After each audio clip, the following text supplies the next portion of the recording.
Halo,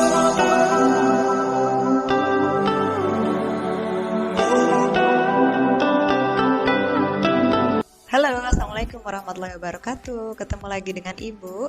Kali ini Ibu akan menjelaskan tentang sistem periodik unsur atau SPU. Subbabnya adalah sifat periodik unsur. Sebelumnya kita lihat dulu apa sih kompetensi dasar dari materi kali ini. Yang pertama, kalian dapat menganalisis kemiripan sifat unsur dalam golongan dan keperiodikannya. Kemudian kalian dapat menyajikan hasil analisis data-data unsur dalam kaitannya dengan kemiripan dan sifat keperiodikan unsur. Oke, lanjut ya. Sifat periodik unsur. Nah, kalian perhatikan tabel periodik unsur. Nah, ini disusun berdasarkan kenaikan nomor atom dan kemiripan sifatnya. Oke, nah sifat periodik unsur yang berhubungan ya, sifat unsur yang berhubungan dengan letak unsur dalam tabel periodik baik yang periode dan golongan ya.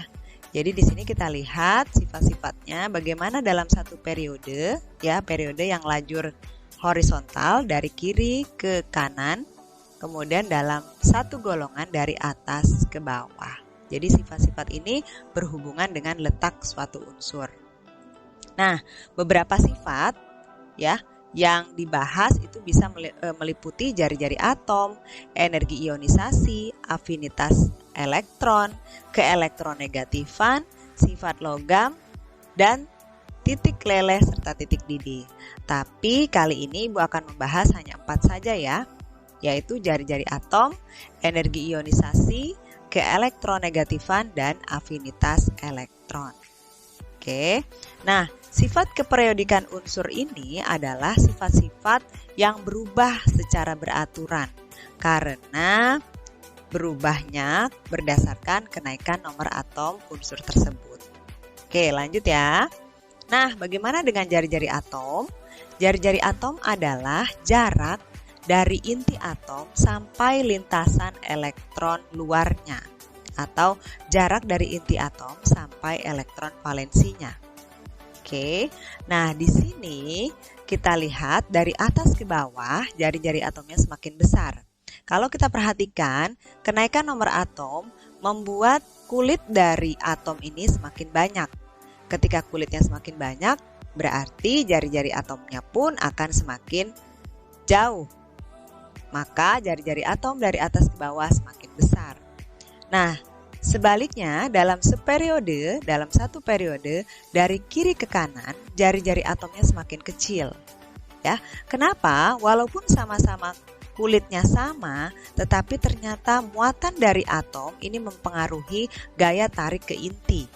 Jadi, contoh, litium nomor atom 3 dengan berilium nomor atom 4 sama-sama berada di periode 2. Tetapi berilium kulit atau jari-jari atomnya lebih kecil daripada litium karena protonnya pada berilium itu 4 lebih besar daripada litium, jumlahnya 3, sehingga berilium mempunyai kekuatan lebih kuat menarik ke inti kebanding daripada litium, nomor atomnya 3. Oke, sampai sini jelas ya. Jadi semakin ke kanan jari-jari atomnya semakin kecil karena gaya tarik ke intinya semakin besar akibat muatan protonnya tadi lebih besar. Oke, lanjut. Energi ionisasi adalah energi minimum yang diperlukan untuk melepaskan elektron dari suatu atom netral dalam wujud gas. Oke, dalam satu golongan dari atas ke bawah, energi ionisasinya adalah semakin kecil karena jarak dari inti tadi semakin besar, jari-jarinya semakin besar, membuat elektronnya semakin mudah untuk lepas, sehingga tidak perlu energi yang besar untuk melepaskan elektron. Cukup energi ionisasinya kecil, maka elektron itu mudah lepas. Sedangkan dari kiri ke kanan, tadi yang sudah Ibu jelaskan, jari-jari atomnya semakin kecil, membuat gaya tarik ke inti semakin kuat, sehingga perlu energi ionisasi yang besar untuk melepaskan elektron terluarnya.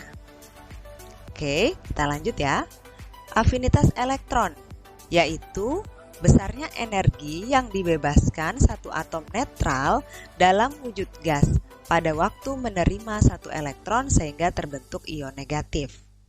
Dari atas ke bawah, afinitas elektronnya semakin kecil karena dari atas ke bawah jarak dari elektron sampai ke inti jauh ya, jari-jarinya semakin besar, membuat elektron itu semakin sukar ya, semakin sulit untuk ditangkap. Justru dia maunya melepas elektron.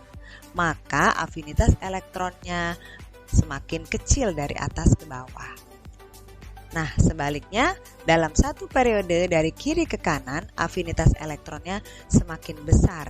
Karena gaya tarik ke intinya tadi semakin besar, otomatis semakin mudah dia untuk menangkap elektron. Yang disebabkan jarak tadi, jari-jari atom tadi semakin kecil dari kiri ke kanan. Lanjut ke elektronegatifan, yaitu bilangan yang menyatakan kecenderungan suatu unsur menarik suatu elektron dalam suatu molekul senyawa. Semakin besar ke elektronegatifan, maka unsur cenderung makin mudah membentuk ion negatif. Semakin kecil ke elektronegatifan, unsur cenderung makin sulit membentuk ion negatif dan cenderung semakin mudah membentuk ion positif. Nah, bagaimana sifatnya? Dari atas ke bawah dalam satu golongan, keelektronegatifannya semakin kecil karena semakin sukar untuk menangkap elektron. Justru dari atas ke bawah semakin mudah untuk melepaskan elektron dengan bertambahnya kulit atom atau bertambah besarnya jari-jari atom. Dari kiri ke kanan dalam satu periode, keelektronegatifannya semakin besar, artinya semakin mudah atau semakin cenderung suatu unsur itu untuk menarik elektron.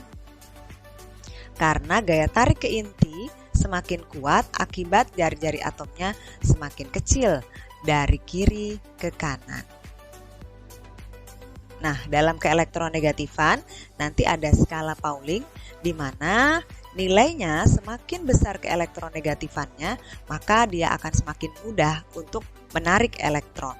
Sedangkan jika keelektronegatifannya kecil, maka dia semakin sukar untuk menarik elektron, justru dia semakin mudah untuk melepaskan elektron. Kesimpulannya adalah, kalau kita lihat dalam tabel periodik, dari atas ke bawah dalam satu golongan, jari-jari atomnya semakin besar, energi ionisasi, afinitas elektron, dan keelektronegatifannya semakin kecil. Sedangkan dalam satu periode dari kiri ke kanan, jari-jari atomnya semakin kecil, tetapi yang semakin besar adalah energi ionisasi, afinitas elektron, dan keelektronegatifan. Demikian penjelasan Ibu, semoga apa yang Ibu jelaskan tadi dapat kalian pahami. Jangan lupa like dan subscribe channel Ibu supaya kalian tidak ketinggalan materi-materi kimia yang lain.